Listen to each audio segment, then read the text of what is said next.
Assalamualaikum warahmatullahi wabarakatuh. Kali ini saya akan memperkenalkan satu mata kuliah umum tentang bahasa Indonesia di perguruan tinggi. Mudah-mudahan dengan pengantar yang sederhana ini teman-teman bisa memahaminya.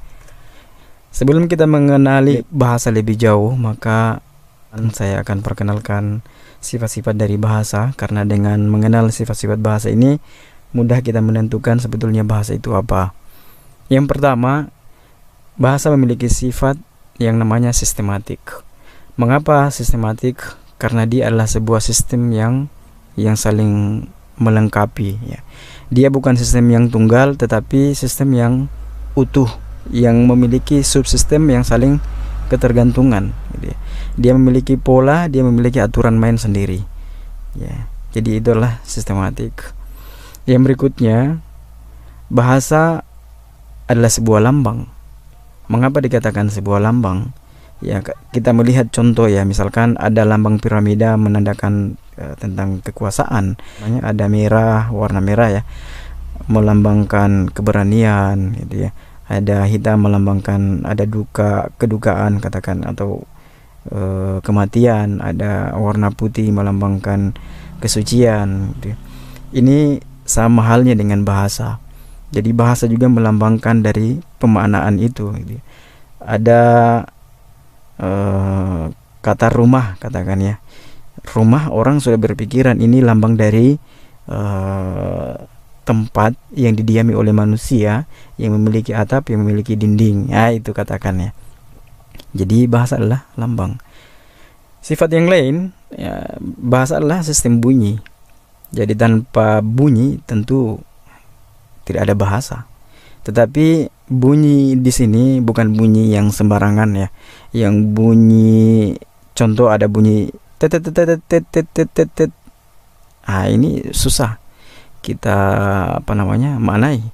Maka karena maknanya tidak ada, ini adalah bukan bunyi bahasa, ya. Itu bunyi bahasa, dia harus memiliki makna. Yang berikutnya adalah arbitrer dan konvensional. Arbitrer ini tentu penggunaannya mana suka, ya. Orang menggunakan kata rumah katakan, ya. Kata rumah, ya, di Indonesia, ya, rumah seperti tadi, ya, tempat tinggal manusia yang berdinding, yang beratap, ya, berdiam di situ, itu rumah. Kalau di Arab, ya, baiti. Kalau di Inggris, ya, itu mana suka orang dipakai, gitu, ya. Sama halnya misalkan, ya, ada satu daerah di selatan sana, dia menggunakan bahasa bentong, ya. Jadi dari bahasa Bugis kemudian dibengkok-bengkokkan seperti itu, ya, maka lahirlah satu bahasa karena mereka sepakati menjadi satu bahasa yang mereka jadikan sebagai alat komunikasi. Yang berikutnya adalah bermakna. Ini saya kira jelas dasar. Yang berikutnya unik. Uniknya ini, ya, bahasa sangat unik, ya. Misalkan, ya, ada orang yang pergi di warung makan, ibu saya ikan. Datang lagi satu orang, ya, ibu saya ayam. Ya, unik. Jadi menganggap dirinya ikan, menganggap dirinya ayam, gitu. Tapi bukan itu maksudnya. Jadi ini satu keunikan bahasa. Yang berikutnya, ya, kalau bergereja, ya, mungkin berterima. Kalau bermasjid, tidak berterima. Jadi melekatnya ini tidak semuanya melekat, tetapi, ya, uniknya bahasa dia memilih. Ini adalah bahasa uniknya bahasa, gitu, ya.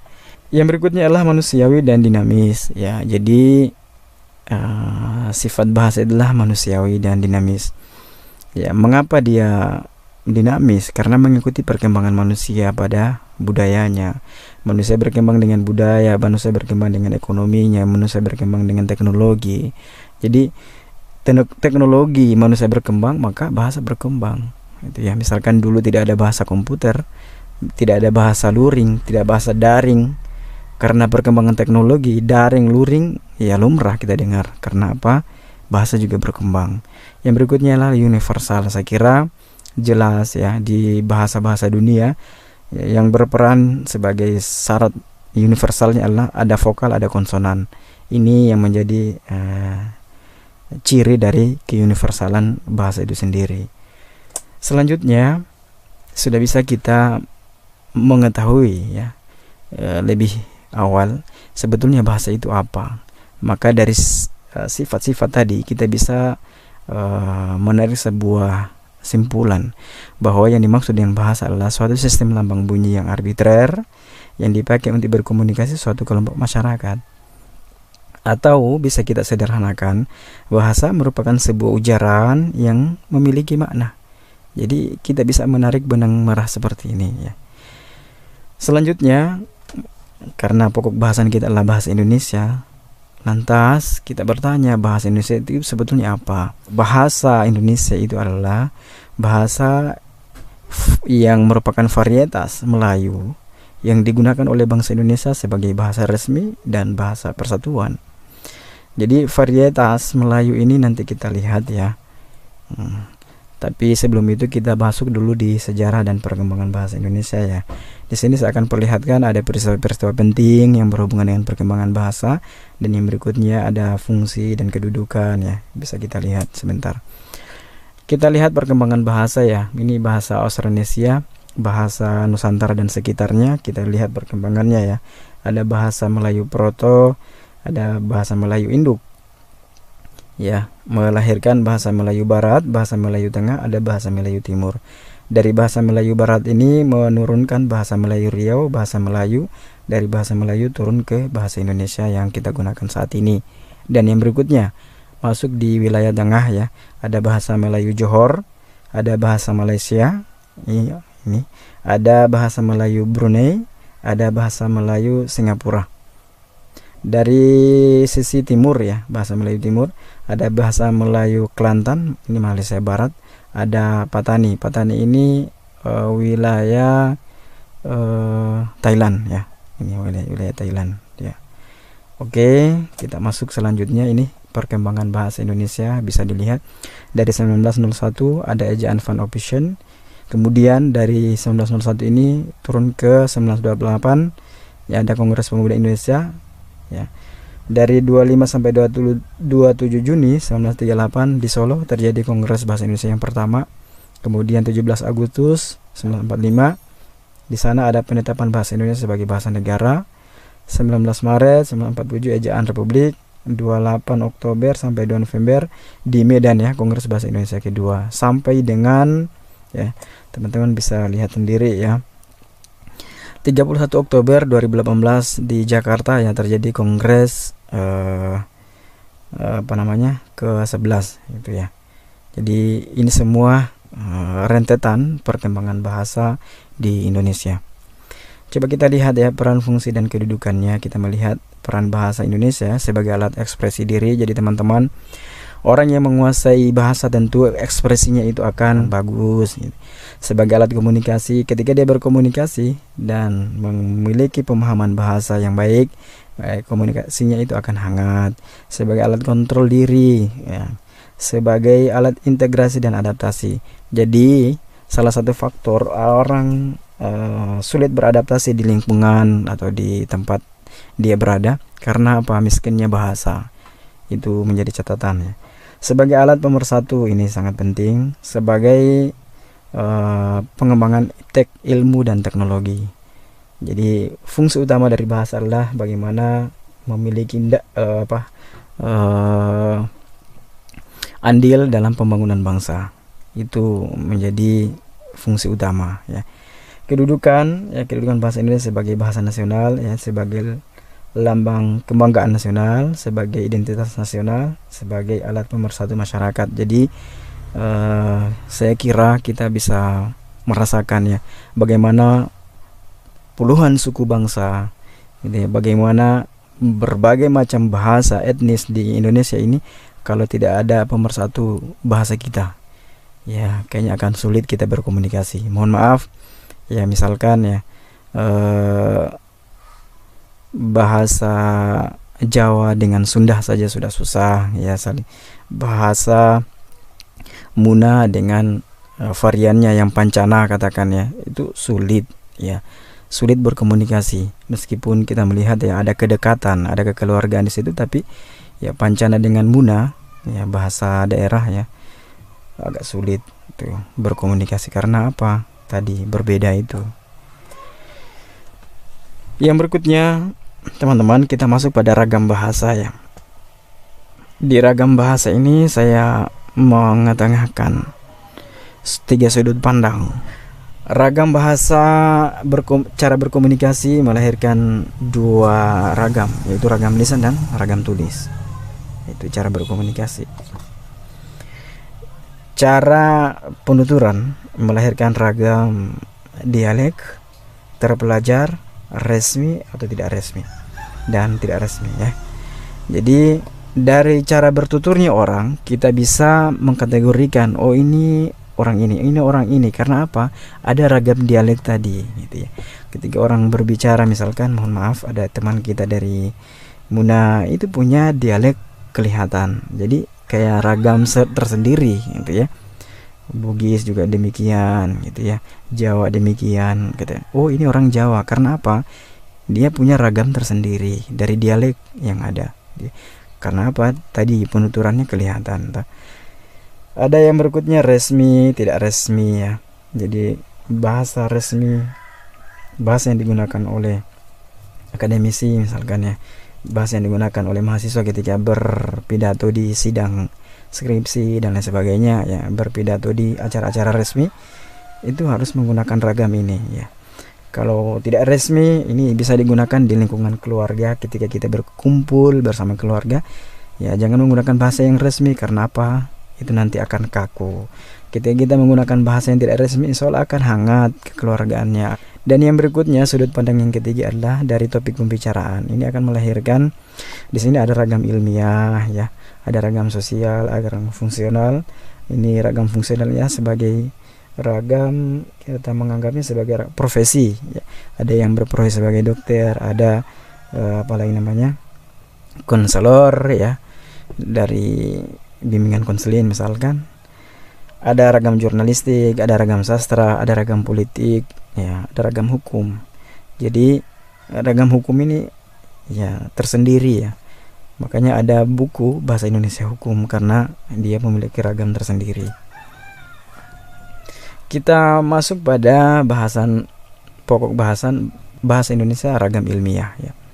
Karakteristik dari ragam ilmiah itu ya, saya akan perlihatkan sebentar. Yang berikutnya adalah penggunaannya ya.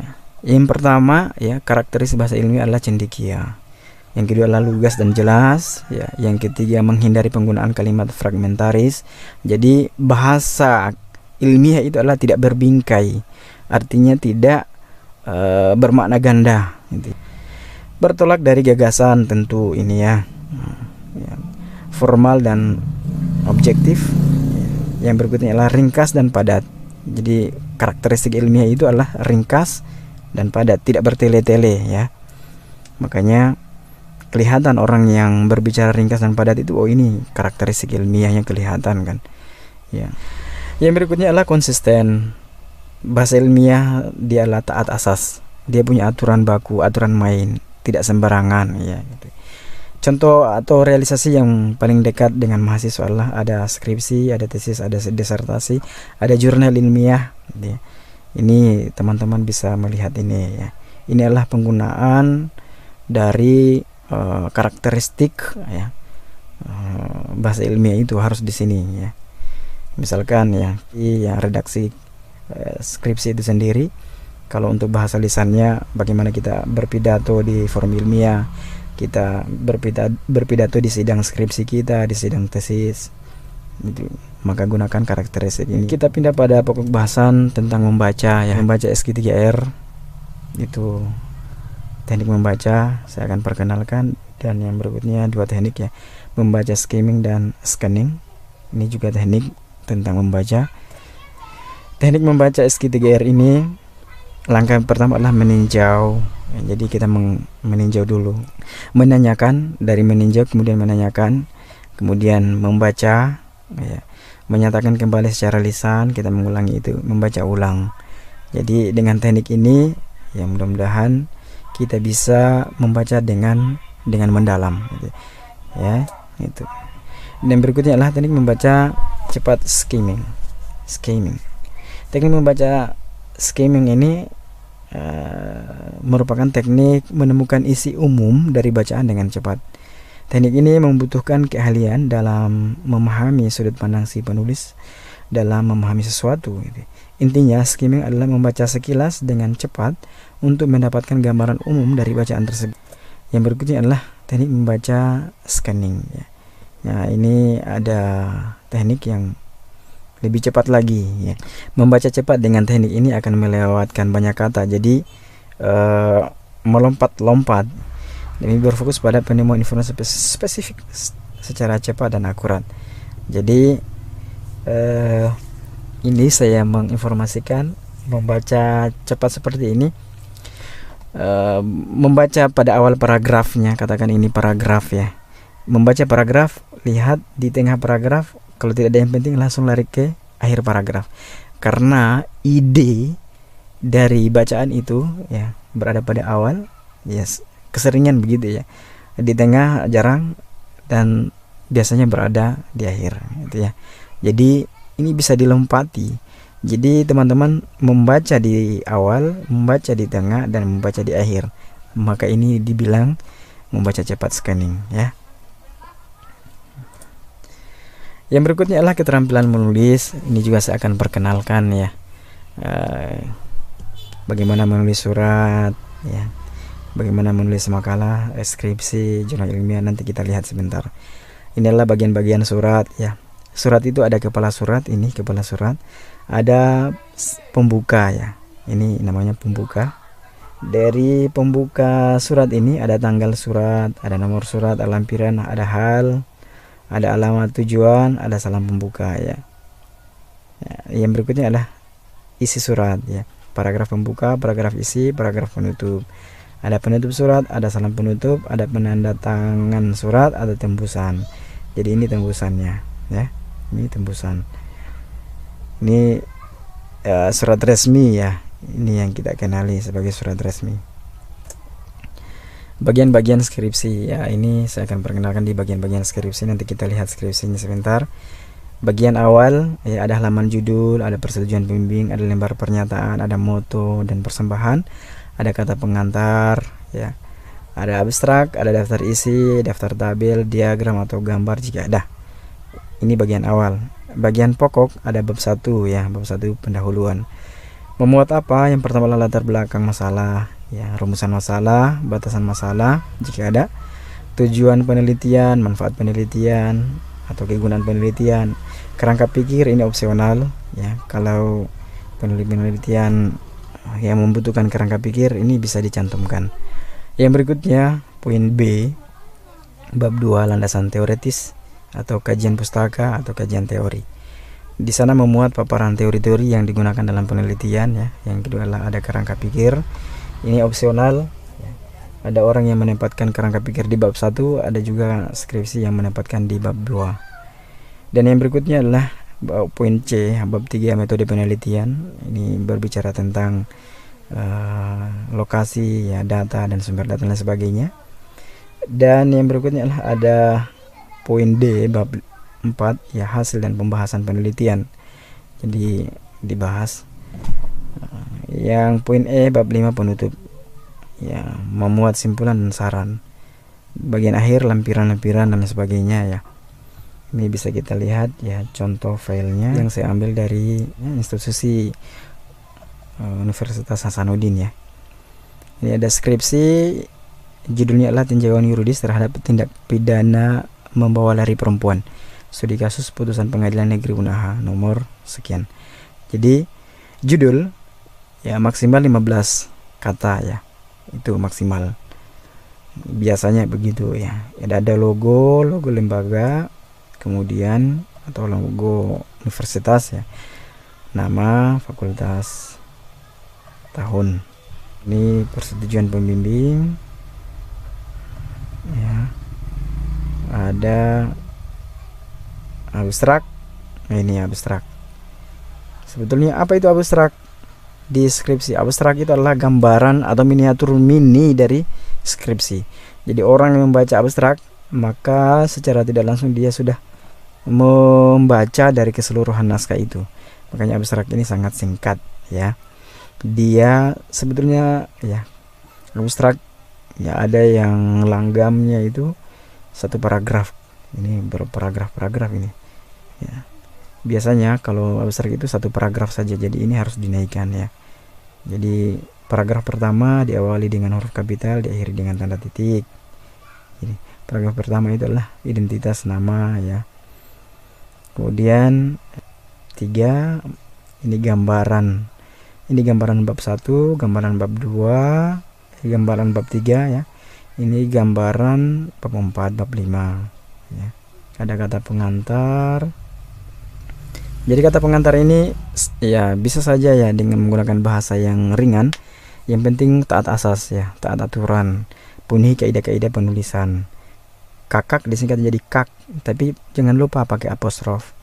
Jadi silakan menggunakan bahasa yang santai, tapi harapannya taat asas ya di ucapan ini ya, di kata pengantar ya. Nah ini coba kita lihat ya. Ada halaman judul ya, persetujuan pembimbing abstrak, kata pengantar, daftar isi, pendahuluan, latar belakang masalah. Jadi apa yang melatar belakangi kita sehingga kita mengambil judul itu. Makanya di paragraf terakhir di latar belakang itu ya, di paragraf terakhir di latar belakang ini selalunya di situ ada poin alasan sehingga kita mengambil judul. Rumusan masalah apa? Ya, rumusan masalah kita misalkan bagaimanakah ya tinjauan yuridis terhadap tindak pidana membawa lari perempuan. Bisa bertanya, bisa pernyataan. Itu rumusan masalah. Yang berikutnya tujuan penelitian ya, dan berikutnya adalah kegunaan penelitian atau manfaat penelitian. Kalau rumusan masalahnya 3, maka tujuannya harus 3. Kegunaannya boleh lebih dari 3 ya. Kalau rumusan masalahnya 2, maka tujuannya tentu 2. Kegunaan atau manfaatnya boleh lebih dari 2. Ada beberapa tinjauan pustaka, kajian-kajian keilmuan yang berhubungan dengan penelitian. Nah, hasil dan pembahasan penutup, kesimpulan, saran. Jadi kesimpulannya adalah benang merah yang kita dapatkan dari hasil penelitian. Saran-saran ini adalah saran dari peneliti sendiri menyarankan kepada pembaca ya. Bukan menyarankan kepada dirinya sendiri, tetapi menyarankan kepada pembaca. Misalkan yang belum diambil yang berhubungan dengan judul ini adalah ini, poin ini, maka kita sarankan kepada peneliti selanjutnya supaya mengambil poin yang sebelum ambil ini, katakan begitu contohnya ya. Ini ada jurnal ya, kalau kita melihat jurnal juga saya akan perkenalkan singkat. Ini jurnal ya, ada JC Jurnal Edukasi Cendekia, judulnya seperti ini gambaran dari jurnal. Bagian-bagiannya apa? Bagian pembukaan, ada judul, ada identitas penulis, bagian abstrak dan kata kunci, bagian utama artikel, memuat pendahuluan, metode penelitian, hasil pembahasan, ada kesimpulan, ada bagian akhir. Ini adalah gambaran dari jurnal.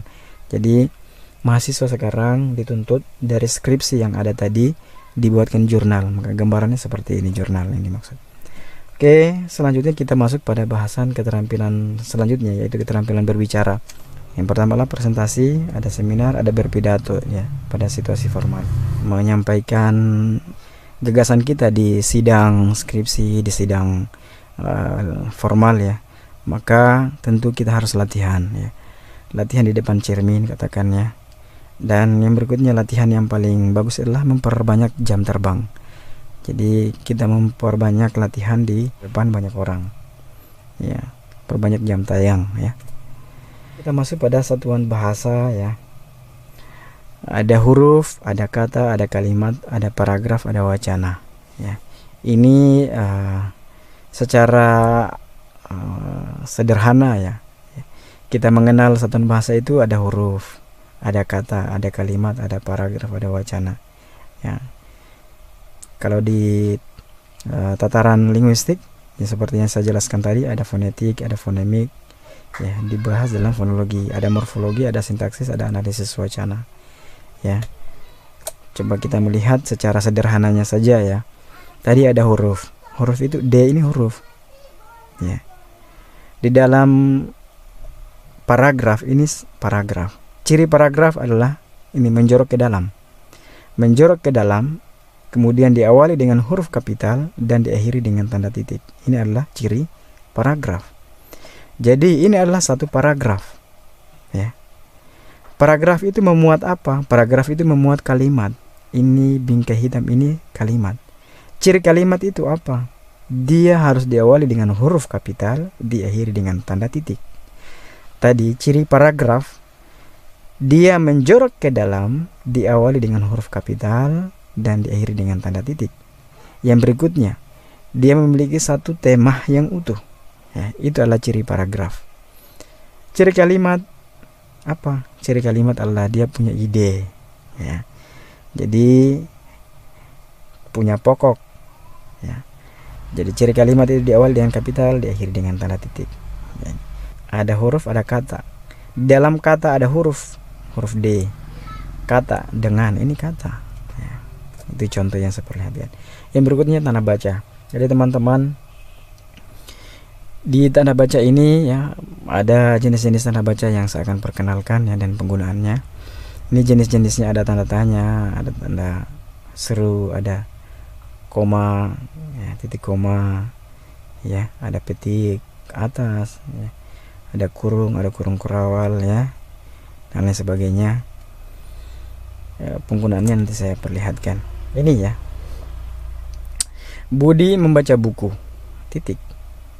Ini pernyataan. Budi membaca buku, ini pertanyaan. Jadi dia harus diayun. Mengapa diayun? Karena dia bertanya. Mengapa kalimat tanya dilambangkan dengan ini? Ya ini gambar ayunan ini sebetulnya, diayun. Trak. Budi membaca buku, intonasi final. Ya, Budi membaca buku harus berakhir karena di sini ada titik. Setelah diayun ada titiknya, maka dia harus titik. Dia harus final.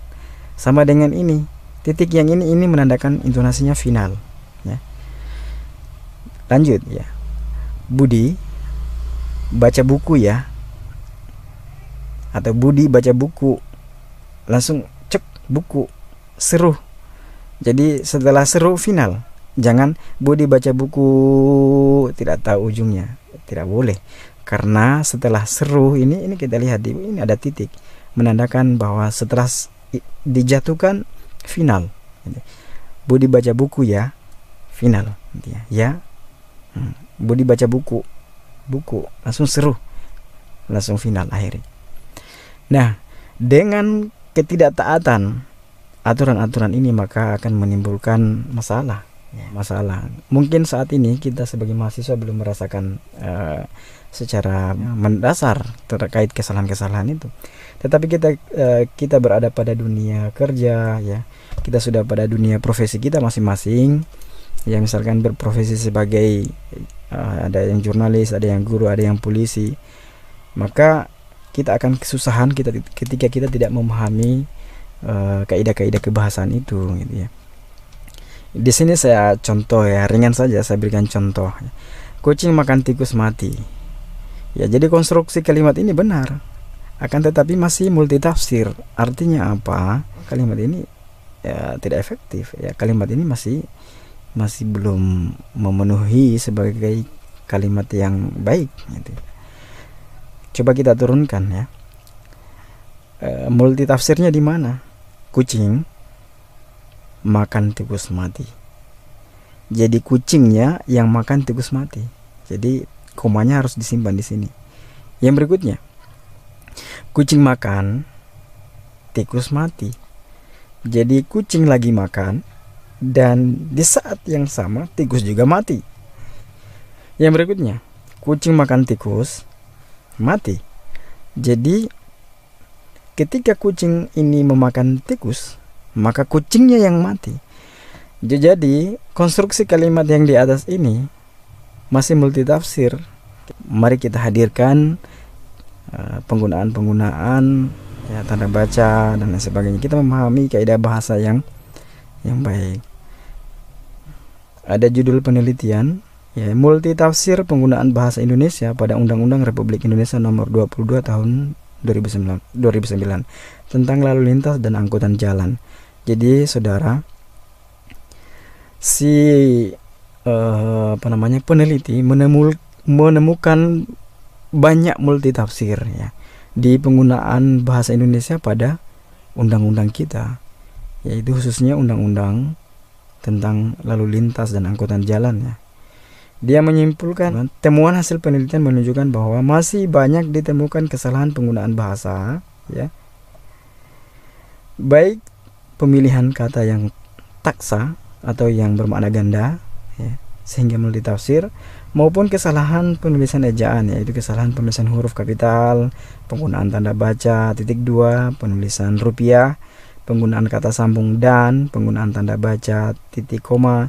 Kesalahan-kesalahan penggunaan bahasa ini bisa membingungkan masyarakat ya, yang berurusan dengan hukum. Itu ya yang saya berikan pada kesempatan ini. Mudah-mudahan ada manfaatnya. Terima kasih. Wassalamualaikum warahmatullahi wabarakatuh.